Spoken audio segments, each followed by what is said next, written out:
Hey guys, today we're going to be making a new recipe for you. It came from the Hershey's.com website, and I'll tell you why in just a second we found this recipe.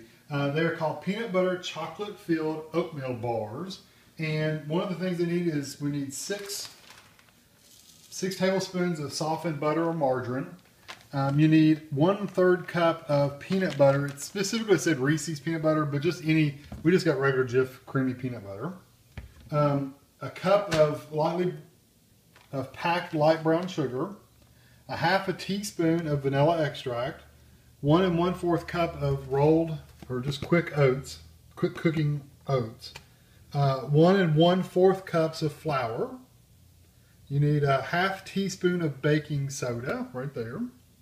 You need 1/4 teaspoon of salt, and you need 1 1/4 cup or 13-ounce jar of the Reese's peanut butter chocolate spread. The reason we got it from Hershey's is because we did a review on this a little while back, and we've eaten some of it, and it's not completely full though. So what I'm going to do is I'm going to pack in peanut butter and kind of fill the place up with peanut butter. It won't be exactly like the recipe because it won't be quite as chocolatey, but I think it'll still be good. It's got peanut butter in it. I mean, how could it be bad, right? So I'm going to take some of the creamy peanut butter, fill this jar up to where it was, basically up to this ring, and then I'll stir it up a little bit maybe, and then we'll have our Reese's peanut butter chocolate. So I'm going to get busy starting with this. First thing you want to do is 350-degree oven, and you're going to need an 8 or 9-inch square baking pan, like a brownie pan is what we always call it because that's what you cook brownies in. And you want to spray that down and grease it. The next thing we want to do is we want to get our butter. And I tell you what, I'm actually going to, did I not mention?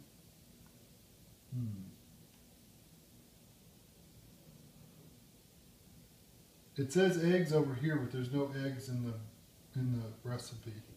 We'll have to go look because there says eggs over here, but there's no eggs over here. So I'm going to go look at this recipe real quick to make sure it copied over correctly, and I'll be back. I'm blind. It says 1 egg right there. I just didn't see it. So you need 1 egg too. So anyway, what I'm going to do is I'm going to use my mixer. I'm going to get my ingredients. I'm going to go ahead and measure everything out first. That way I can get my egg and I can get my liquids ready. And then I'll come back when I get it in the bowl. Okay, got everything measured out here, so I'm going to get started. First thing we're going to add is the butter and the peanut butter. And this is 1/3 cup of peanut butter. And people recommended that I spray my cup before I put the peanut butter in, or it wouldn't stick as bad. So let's see. Still sticking a little bit. It's suction. Yep, still stuck a little bit. Not as bad as it usually does because most of it came out, but still got some sticking. But it's okay. Still came out better than it usually does because usually it's half of it still stuck in there. So anyway, your peanut butter, and then you add your brown sugar, and I already measured out. What was this? A cup? Yeah, a cup of brown sugar. And I'm going to start mixing this up. Guess I need the actual beater in there first, huh?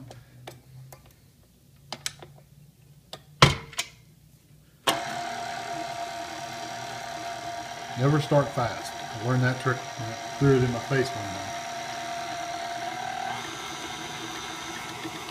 And once that gets good and beat up, then I'm going to add my egg and my vanilla.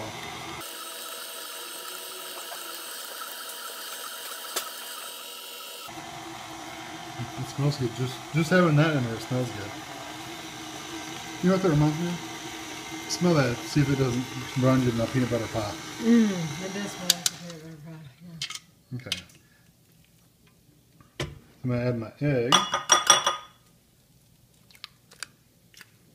And a 1/2 teaspoon of vanilla extract. And I'm one, if I go over a little bit on the vanilla, I don't stress about it too much.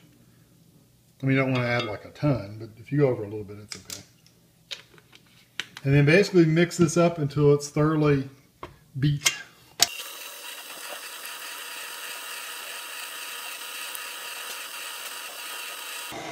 It looks good. I'm going to scrape down the edges just to make sure. I see some egg and stuff stuck on the side there, so don't want anything left out. I want it all mixed up. And while this is mixing up, while she's showing you that, I'm going to get a bowl out for my dry ingredients. So now I'm going to, in a separate bowl, you're going to stir your oats together. And again, this is 1 1/4 cups of oats. 1 1/4 cups of oats. You need your flour, which is also 1 1/4 cups. And I haven't pre-measured it.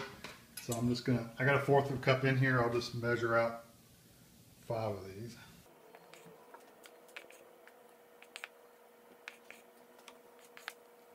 Pretty sure that was 5. I had miscounted before. Yeah. And you need a 1/2 teaspoon of baking soda. And then you need a 1/4 of a teaspoon of salt. You're almost look at that and you go, what's the point of putting that salt in there? Because that wasn't very much. And then I need a spoon. And tell how well powdered I am for this. And just kind of combine this together, mix it up to where all your dry ingredients are kind of mixed together.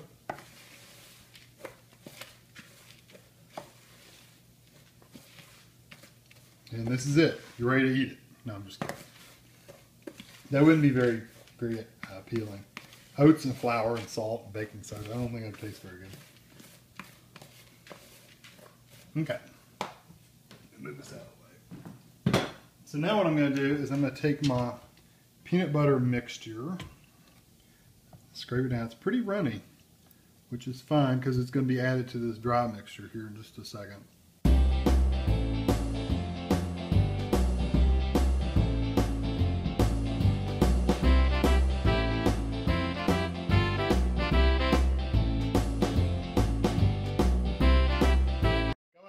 Got 1 cup of the dough taken out, and I'm going to put the rest of it in this pan.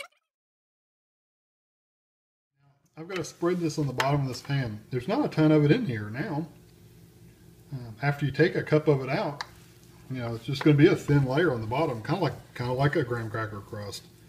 I wonder if I can get that with my hands. Probably not. It's so sticky. I don't know if I can. Yeah, I can get that with my hands.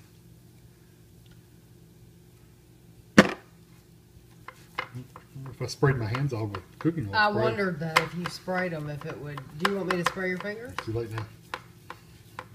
I think you could get it better though with your fingers than with a spoon. I think so too. If I'd had the forethought, I would have sprayed my hands off. But they're not too bad. As long as you kind of roll them instead of pushing straight up and down, they won't stick too bad. And you don't want any super thick areas either. Yeah, that's fine. That worked out good.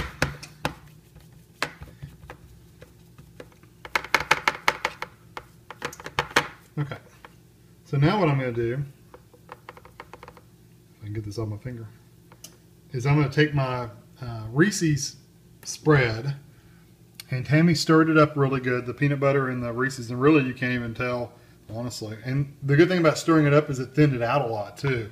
So I'm going to literally spread this out over my dough.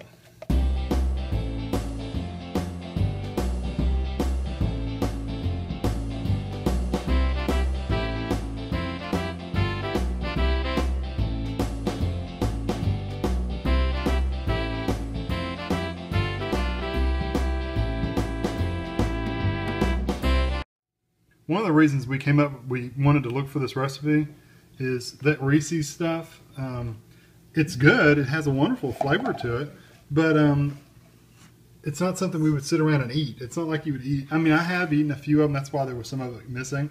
I have eaten it on bread a few times and things like that, but it's not something you want to sit down and eat like a peanut butter sandwich. At least I don't want to eat it like a peanut butter sandwich.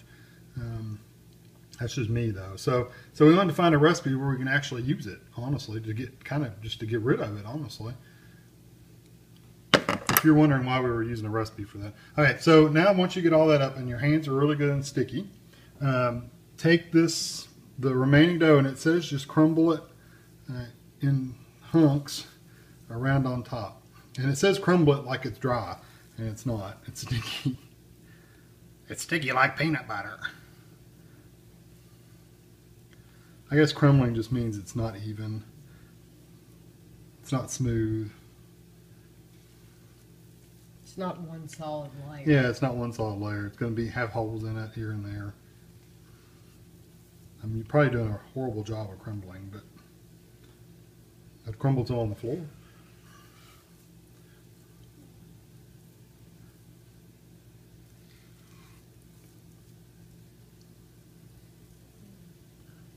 People that don't like to cook with their hands wouldn't enjoy this because you have to do a lot with your hands.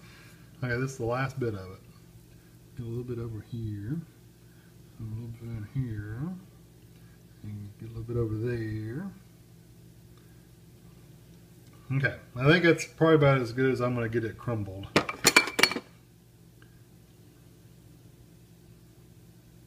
Okay, and this is going to go in the oven. I don't want to push it down. I just want to leave it like sitting there. It's going to go in the oven, a 350-degree oven, for 20 to 25 minutes or until the top is golden brown. And it said the peanut butter chocolate will be very soft. And then let it cool completely on a wire rack, and then cut it into bars. And it makes 16 bars. So I'm going to get Tammy to stick it in the oven for me while I wash my hands. And we'll probably put it in there 20 and then we'll check back on it. So we'll show you when it comes out. After 22 minutes, it was done, just like this. You notice the top is brown. It's not super brown. We didn't want it too dark. So I just went around with a spatula and just kind of loosened it up from the edges. And what I'm going to do is I'm just going to cut it. It's very soft. You can see how soft it is. It's that peanut butter spread soft. I'm going to cut it into fourths, and then I'm going to use the spatula and attempt to get it out of the pan in fourths, and then cut it from there. But we'll see how that works out.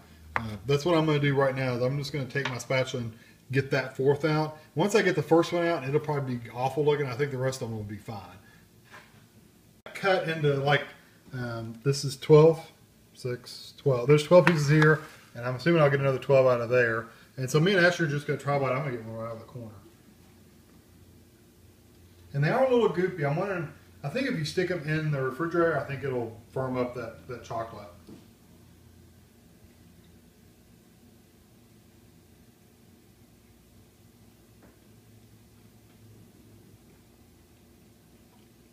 They're different.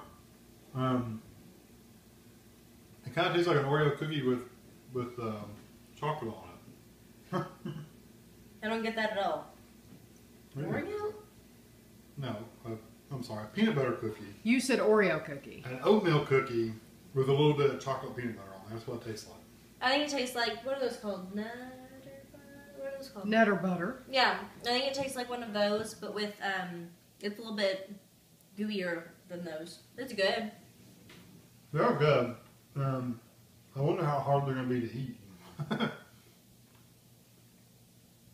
Because they're very squishy. They're good. They're not bad. I don't think I would try these. I don't think adding more of that Reese's chocolate peanut butter, having that actual chocolate flavor, I don't think it would make it that much of a difference anyway. So I don't think that would have made any difference. But you know what? The recipe, though, the original recipe called for Reese's peanut butter. Maybe if we'd use Reese's peanut butter instead of Jif, I don't know. It's just peanut butter. Where's Pete? You don't think so? So, anyway, try them if you want to or not. You're not going to lose out if you don't try them. Trust me. They're good. They're just not overwhelmingly good. So anyway, thanks for watching. These bars in the refrigerator for probably half an hour, and they've really firmed up a lot. You can see they're not sticky and getting all over the place. Tried one, and once they cooled off, and actually liked them a lot better. The flavor's a lot better. They're still not a super strong bar, but they are a good bar. So if you want to try them, by all means try them out. Try the Reese's peanut butter when you put it in there. Maybe that makes a difference in the flavor. We didn't have any, so we just use regular peanut butter. They do sell Reese's peanut butter just about anywhere. And then the Reese's chocolate peanut butter, of course. But so we're going to actually keep these in the refrigerator, keep them cool, and then when they're ready to serve, we'll get them out and put them on a plate, and they'll hopefully still be cool enough to serve when people come over. So anyway, just wanted to update you to let you know that they are good. You should try them out. Again, you may not like them, you might love them. So who knows? So thanks for watching.